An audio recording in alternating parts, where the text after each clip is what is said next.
Hey guys, it's the Psych NP, and today I'm going to be talking about what I've learned in these last 2 years as a psych nurse practitioner. I've been a Psych NP now for 2 years exactly, and it's crazy. I look back at one of my older videos. I did a 6 month update on how I was as a Psych NP, kind of the reality of it, and looking back at it, that's how I felt at the time. But 2 years, a lot of things have changed. I'm not a rookie in the game anymore. I'm not a veteran. I'm right in the middle. What have I learned? Where have I grown? Let's talk about it. So this kind of dates back to when I was a Psych NP student. I was precepted by 3 psychiatrists and 1 Psych NP. These 3 psychiatrists were some of the top psychiatrists in the East Coast. They mentored me, and one thing that one of them told me was, we all have a seat at the table. I'm a psychiatrist, you're a Psych NP, but you're learning, because I was learning with medical residents at the time. And I think in a way, I was never competing with that resident, but I always wanted to see where I was at. Where was I, as a student at that time? Um, and I just learned so much. All those psychiatrists were so supportive of me. So, I took it. I was a sponge. I learned as much as I could from them. So when the time came and I was a Psych NP, I was gonna, little birdie's gotta fly. So as a Psych NP, I remember my first ever outpatient job. And you're a little nervous and excited at the same time. You have your first patient and just like, man, I'm finally here. I did all this work and I'm finally here. And I remember we would have these outpatient meetings, and so we collaborate with other psychiatrists, other therapists, and it was cool, right? You go in there, you sit in like a big round table. There's like 10 other providers, 5 therapists. Most of them are psychiatrists, and they're talking about cases. So when you first start, you're just listening because you're like, wow, there's so many of all these cases. You're just learning so much. Then after a couple of months, you start to build that confidence. Okay, I think I can give some of my input in some of these cases. And I remember those in that 6 month video. I didn't really speak up at these conferences too much, or these little small conferences. I would just listen and learn. And by the time it came that I started being more confident, it was after that 6 month mark when I felt like, okay, I do have I do have a seat at this table. I do have a lot of input. I'm learning a lot. I'm getting more confident.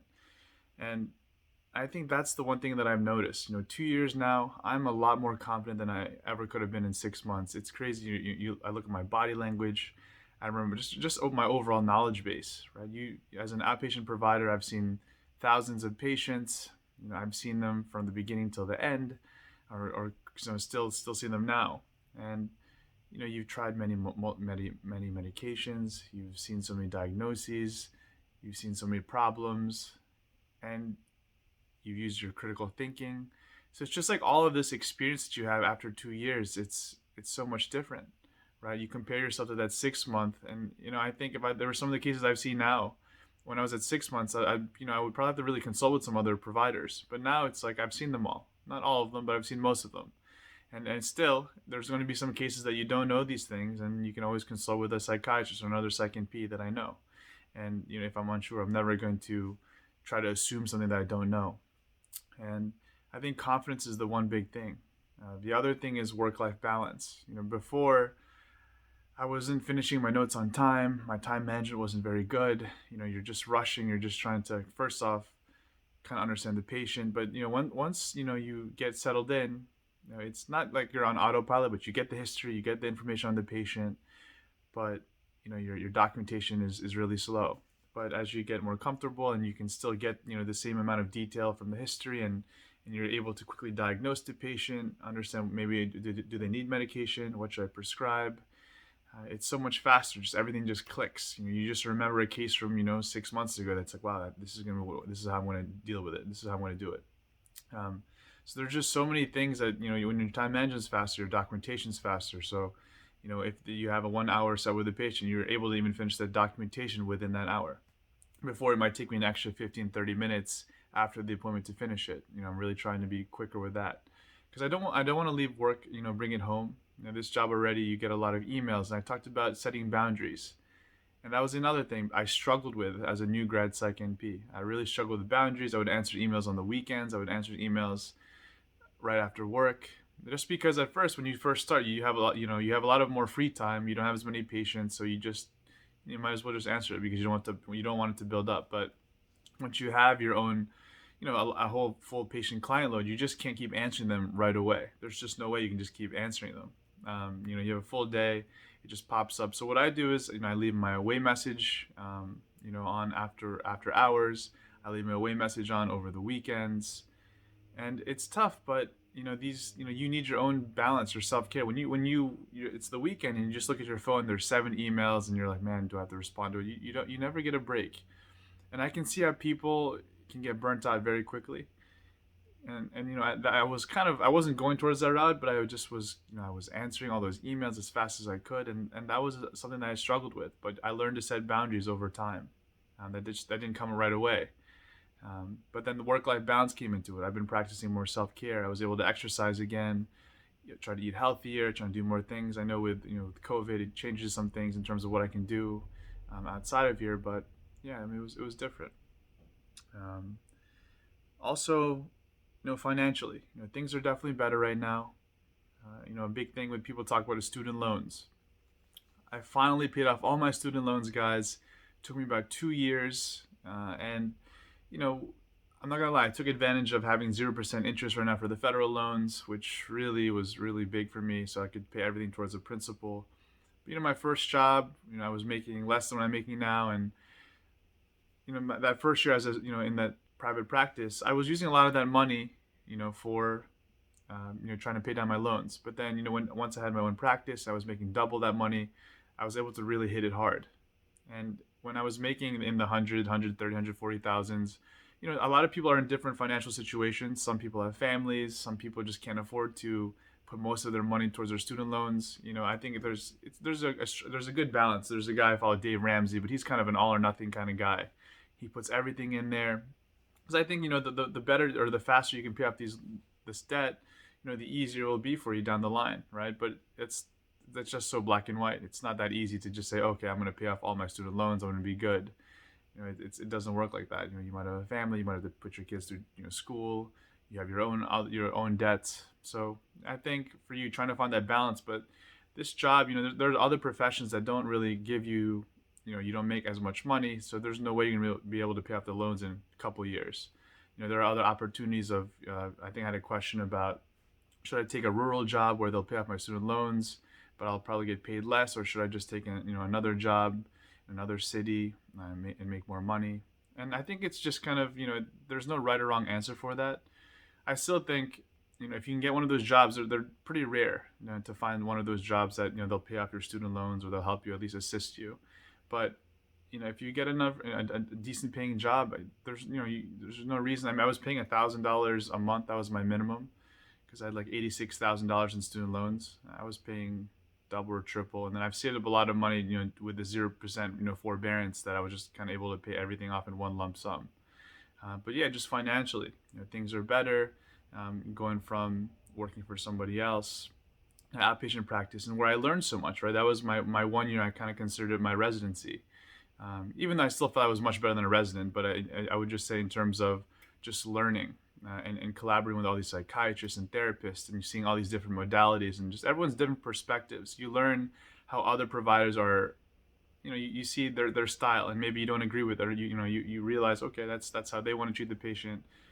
It's going to be different from mine, my perspective. But you learn so much in these things because you just see all these different cases. You present all these different cases. And after 1 year where I started my practice, I was a lot more confident, guys. And even now, again, 2 years in, I'm even more confident, right? We're always learning, we're always growing. You'll never know it all.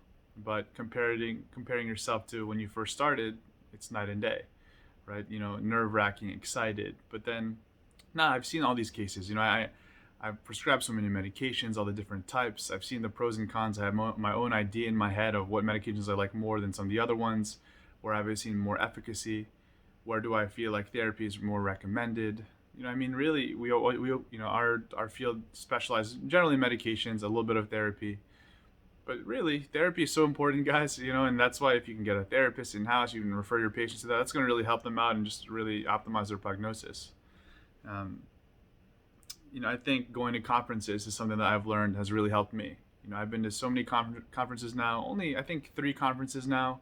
Went to Psych Congress at one time, and I learned so much because these guys are the top, psychiatrists and Psych NPs in their field, and you're just listening. You're like a kid at the candy store, just sitting down and being really excited to learn from these guys. So they're all so smart.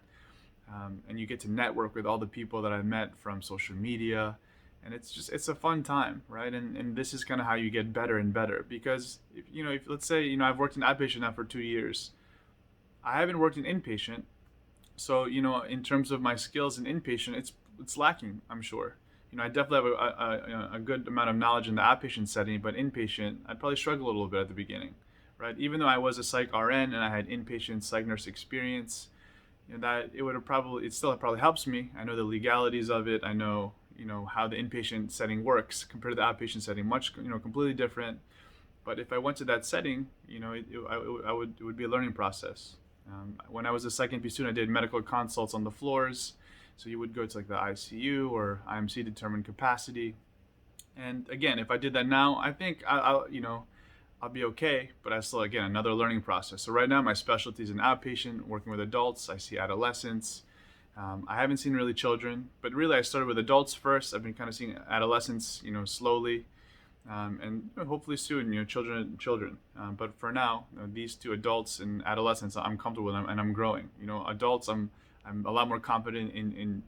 But the adolescents, I'm growing. I'm not. I'm never going to be fully there yet. But you just keep working on it. But I think, guys, in terms of growth as a Psych NP in 2 years, it's so much different than when you start. Everything's different.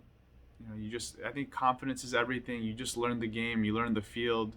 It's like any other job, whether you're a psych nurse or, if you're a lawyer, just when you first start, you're not going to be as confident. That's okay, but you're just going to learn, and you're going to learn. You're going to get better, and you're going to keep getting better. Like I said, we're always growing. We're always going to keep getting better. But the thing is, the time when you feel like you know it all, never do that, guys, because again, you'll never know it all. Someone will always be smarter than you. Every time I meet, when I go to these conferences, and when I was on the plane to Psych Congress in San Diego, I sat next to one of the speakers, and he was a psychiatrist at Johns Hopkins, and he was presenting on sleep disorders, and we were talking about, for the whole, I think, 5-hour plane ride, 6-hour plane ride, we talked about medications and melatonin and trazodone. And it was just so fun. I just sat there. I was like, wow, this is like the coolest thing I've done. It was so fun. So just keep learning, guys. It will get better. When you first start out, just take it day by day, build that confidence, build that foundation, build those roots, and you'll flourish. And all right, guys, the Psych NP out.